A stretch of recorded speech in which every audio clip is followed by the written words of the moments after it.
علیکم ورحمۃ اللہ وبرکاتہ نحمدہ ونصلی علی رسولہ الکریم اما بعد اساتذہ اکرام، مہمان اعظام اور ہم سفر علمی ساتھیوں، سب سے پہلے میں آپ تمام لوگوں کو 75ویں یوم آزادی کی ڈھیر ساری مبارکبادی پیش کرتا ہوں۔ آج کی اس محفل میں میری تقریر کا عنوان ہے جنگ آزادی میں اہل حدیثوں کا کردار۔ محترم سامعین، یہ مسلمہ حقیقت ہے کہ ہندو، مسلم، سکھ، عیسائی سبھی لوگوں کی بے شمار قربانیوں کے بعد ہی 15 اگست 1947 عیسوی کو ہمارا ملک ہندوستان انگریزوں کے ظلم و ستم سے آزاد ہوا تھا۔ گاندھی جی، جواہر لال نہرو، سبھاش چندر بوس، ٹیپو سلطان، حضرت موہانی اور ان جیسے دیگر مجاہدین نے آزادی کے لیے جد و جہد کی۔ البتہ تاریخ ہند پر لکھی جانے والی کتابوں کے اوراق اس بات پر شاہد عدل ہیں کہ تن کے گورے اور من کے کالے انگریزوں کے خلاف سب سے پہلے آزادی کی روح پھونکنے والے مسلمان ہی تھے، جن کی اکثریت اہل حدیث تھی۔ محترم سامعین، ایسٹ انڈیا کمپنی کے قیام کے بعد انگریزوں کی جنگ ہندوستان کے اندر مضبوط سے مضبوط ہوتی چلی گئی، حتیٰ کہ شیر میسور ٹیپو سلطان کی شہادت کے بعد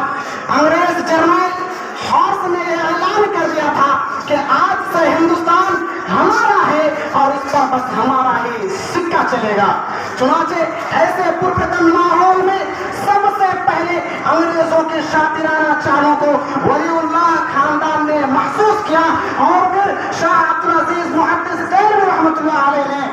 ہندوستان کو دارالحرب قرار دے کر 1803 عیسوی کو انگریزوں کے خلاف جہاد کا فتویٰ نافذ کر کے لوگوں میں آزادی کی چنگاری جلائی اور ایک تحریک چلی جسے تحریک شہیدین کے نام سے یاد کیا جاتا ہے۔ محترم سامعین، اس تحریک کے سائے تلے بے شمار طلباء اور علماء کرام انگریزوں سے لوہا لینے کے لیے میدان جنگ میں کود پڑے اور آزادی کے ان متوالوں نے رسول آزادی کو ہی اپنا اوڑھنا بچھونا بنا لیا۔ مگر سامعین حضرات، آزادی کے اس طویل مسافت کو طے کرتے ہوئے ان کے قدم مسلسل نمودار ہوتے رہے۔ لاکھوں لوگوں کا وجود غبار بن کر اڑ گیا۔ کبھی ظلم و تشدد کے پہاڑ ان کے اوپر توڑے گئے تو کبھی ظلم و ستم کی کبھی نہ مٹنے والی داستان ان پر رقم کی گئی، تو کبھی وہ عدالت کے کٹگرے میں کھڑا ہو کر انگریزوں کی نظروں سے نظریں ملاتے ہوئے نغمہ آزادی گنگناتے رہے، تو کبھی وہ پھانسی کے پھندے کو چومتے ہوئے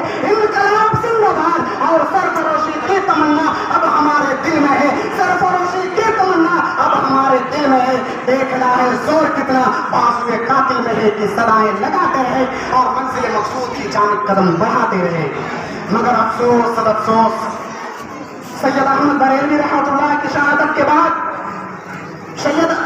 رحمۃ اللہ علیہ نے بھی 1831 عیسوی میں میدان بالاکوٹ میں انگریز حمایت سکھوں اور پٹھانوں سے مقابلہ کرتے ہوئے جان شہادت نوش فرما لیا۔ آپ کی وفات کے بعد، آپ کی شہادت کے بعد قریب تھا کہ آزادی کا نظام درامبر ہو جاتا، آزادی کے سولے بجھنے لگتے، مگر ایسے نازک وقت میں مولانا ولایت علی اور مولانا عنایت علی عظیم آبادی پٹنانی نے علم آزادی کو سینے سے لگایا اور فوج کو منظم کر کے